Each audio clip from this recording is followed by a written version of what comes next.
sih Sofia? Ramadan kok teriak-teriak? Emang Sofia nggak puasa? Sofia puasa dong.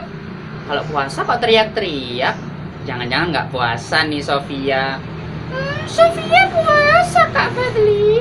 Oke, ya udah, Kak Fadli percaya kalau Sofia puasa.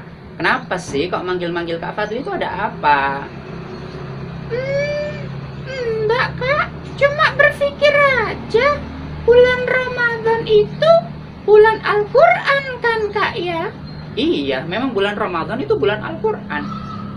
Emang kenapa Sofia tanya seperti itu?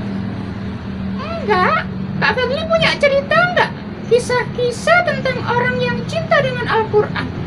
Kak Fadli punya enggak ya? Punya, kayaknya cerita. Kenapa? Sofia pengen diceritain sama Kak Fadli. Iya dong, pengen diceritain. Apalagi teman-teman Sofia di depan semuanya. Pasti semuanya pengen diceritain. Emang teman-temannya Sofia pengen diceritain sama Kak Fadli? Coba disapa dulu dong Sofia.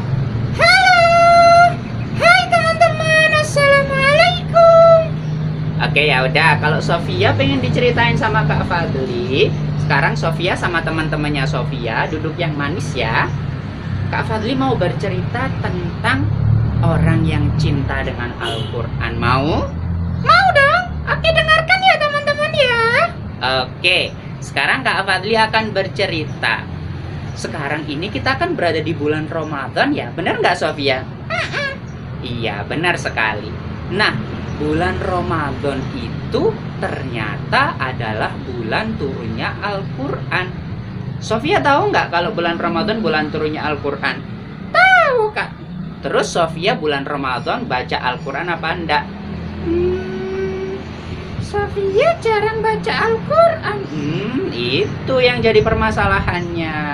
Kalau bulan Ramadan disebut sebagai bulan turunnya Al-Quran, berarti Sofia juga harus rajin baca Al-Quran. Teman-temannya Sofia di rumah juga harus rajin baca Al-Quran. Karena bulan Ramadan adalah bulan turunnya Al-Quran. Nah, Kak Fadli nih punya cerita tentang orang yang cinta dengan Al-Quran. Didengarkan ya, Sofia juga didengarkan ya. Iya Kak. Oke, nah suatu hari ada seorang laki-laki yang bernama Hamid Bahamid. Siapa ya Sofia? Hamid Bahamid. Pinter. Laki-laki ini namanya adalah Hamid Bahamid. Nah, laki-laki ini dikenal oleh orang-orang sebagai orang yang cinta dengan Al-Quran. Kok bisa Kak? Iya, soalnya Hamid Bahamid ini ternyata setiap hari selalu membaca Al-Quran loh teman-teman. Setiap hari meskipun Hamid Bahamid ini sedang sibuk bekerja, tapi Hamid Bahamid selalu membaca Al-Quran, selalu meluangkan untuk membaca Al-Quran. Nah, sekarang kita seperti gimana kita? Kita jarang ya baca Al-Quran ya. Padahal Hamid Bahamid setiap hari pasti baca Al-Quran. Nah, sama orang-orang di sekelilingnya, Hamid Bahamid ini disebut sebagai pecinta Al-Quran. Karena dia suka sekali baca Al-Quran. Nah, suatu hari Hamid Bahamid ini meninggal dunia. Hah? Meninggal dunia Kak? Iya, meninggal dunia.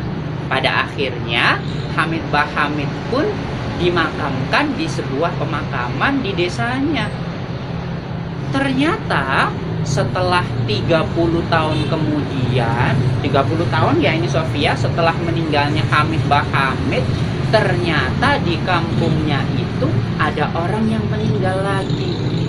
Nah, orang ini rencananya mau dimakamkan di samping makamnya Hamid Bahamid. Tapi ternyata pemakamannya saat itu sudah full, sudah penuh, sudah sesak, sehingga tidak bisa menggali makam baru di samping makamnya Hamid Bahamid. Terus gimana dong Kak? Nah, karena ini sudah wasiat keluarganya, akhirnya terpaksa digali makam baru di samping makamnya Hamid Bahamid. Emang bisa Kak? Kan katanya tempatnya sempit. Nah, itu dia Sofia. Tempatnya ini sangat sempit sekali. Tapi dipaksa digali di sana. Akhirnya digali. Ternyata karena tanahnya ini sempit teman-teman, akhirnya liang lahatnya Hamid Bahamid ambrol. Hah? Kelihatan dong jenazahnya Hamid Bahamid. Iya, jenazahnya Hamid Bahamid kelihatan setelah 30 tahun meninggal dunia. Kira-kira sekarang Sofia dan teman-teman, Kak Fadli pengen nanya, kira-kira bagaimana keadaannya jenazah Hamid Bahamid? Kira-kira sudah busuk nggak ya jenazahnya ya? Kan sudah 30 tahun meninggal dunia. Kayaknya jenazahnya masih utuh deh, Kak. Kan Hamid Bahamid cinta dengan Al-Quran. Bisa jadi jenazahnya utuh. Atau mungkin jenazahnya kain kafannya masih putih. Atau baunya masih wangi, Sofia.